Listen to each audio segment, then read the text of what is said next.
uma senhora ligada à psicologia e antropologia nos questionou no debate e disse o seguinte: mas por que da luz branca se decompuseram 7 pecados?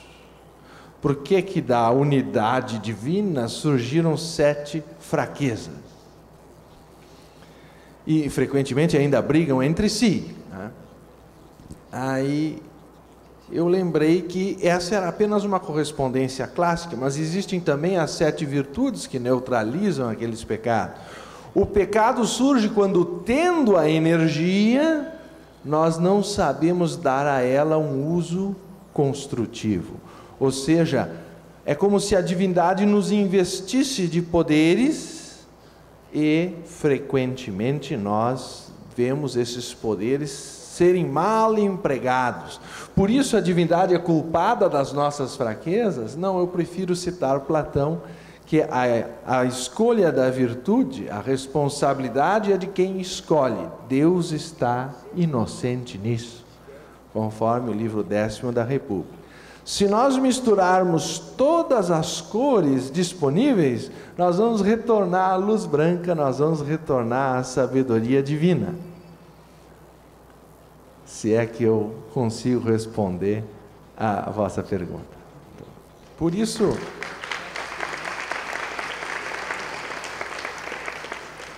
nosso segundo objetivo é encorajar o estudo de religião comparada e filosofia, e por isso eu me sinto tão à vontade nessa mesa que tem nesse encontro para a nova consciência esse espírito.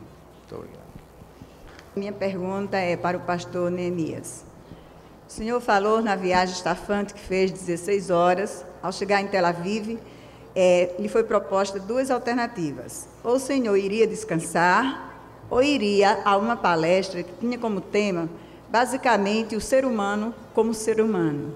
O que o senhor destacaria dessa palestra, em essência, para o senhor e, consequentemente, para nós aqui presentes? Muito obrigada. Obrigado, irmã Áurea, pela pergunta. Da conferência, o que mais me impressionou foi a participação expressiva de 200 jovens universitários.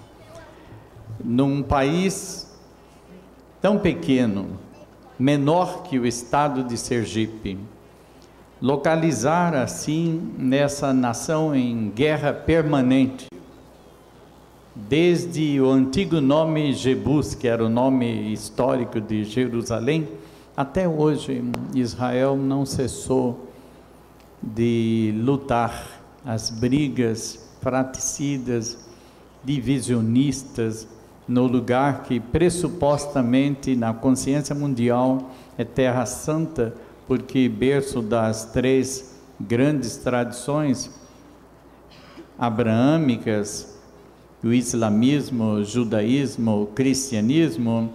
O que mais me impressionou foi o fato de encontrar um grupo tão grande de jovens procurando se refazer, reestruturar-se, buscar o caráter de ser humano. Como o ser humano,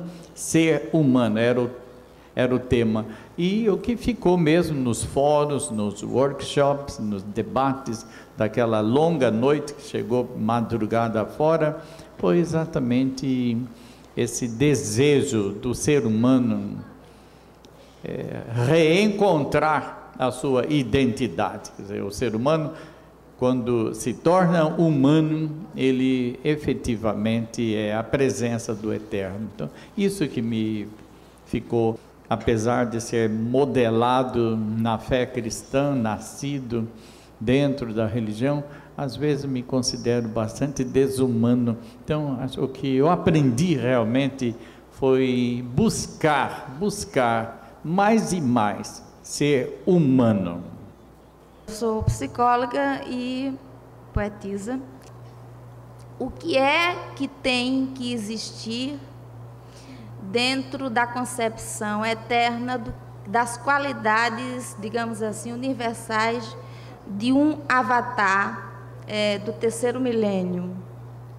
Nós temos que ter uma consciência de que a compreensão do avatar do terceiro milênio, de que a compreensão do que significa qualidades superiores para essa entidade do terceiro milênio tem que ser apreendida, tem que ser estudada, decodificada, para que a mulher, de uma forma geral, consiga dar um passo na compreensão do que significa verdadeiramente o feminismo. É isso que eu queria deixar. Eu vou, aleatoriamente, passar a palavra para o Ricardo, pedir que ele responda, por favor. Se eu compreendi bem, a pergunta feita era sobre as qualidades que deveria ter um avatar do terceiro milênio. Então, pelo menos, eu vou tentar responder essa pergunta. Ela é uma pergunta que pressupõe um conceito prévio, que é o próprio conceito de avatar ou encarnação divina, e que nós encontramos particularmente no Gita, a ideia de que toda vez que há um adharma ou uma desordem cósmica, há necessidade da intervenção de uma força benéfica que reoriente as pessoas, os seres humanos, na direção do Dharma ou da ordem. Então, evidentemente, já a definição pressupõe a existência de um princípio ordenador. Mas como tudo na manifestação se expressa com uma característica de equilíbrio, porque a lei de harmonia, que alguns preferem chamar de karma ou de justiça divina, é talvez aquela que preserva a unidade e o equilíbrio e a ordem de todo o universo.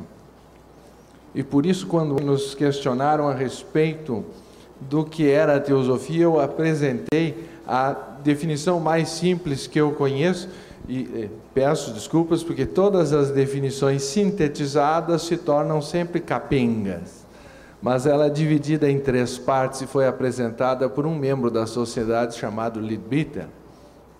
Ele dizia que, para sintetizar ao máximo, teosofia quer dizer em sua mensagem que a alma do homem é imortal, que Deus é bom e que cada um colhe o que semeia. Então, esse terceiro princípio é o princípio ordenador da natureza. Na verdade, a intervenção da força de um ser, da estatura de uma encarnação divina, pode ser visto como uma honra, porque propicia um aceleramento na direção do caminho da divindade, porque ele deixa um caminho de luz. Quando vem um Buda ao mundo, quando vem um Krishna ao mundo, quando vem Jesus, Maomé, eles deixam, e outros tantos, Moisés, enfim, eu sempre acabo esquecendo alguém, Shankara, Patanjali, eles deixam um perfume, porque eles não são passíveis da perda do amor como frequentemente nos ocorre. A nossa essência é amor. Mas frequentemente um daqueles 7 pecados capitais que eu costumo comparar como nuvens,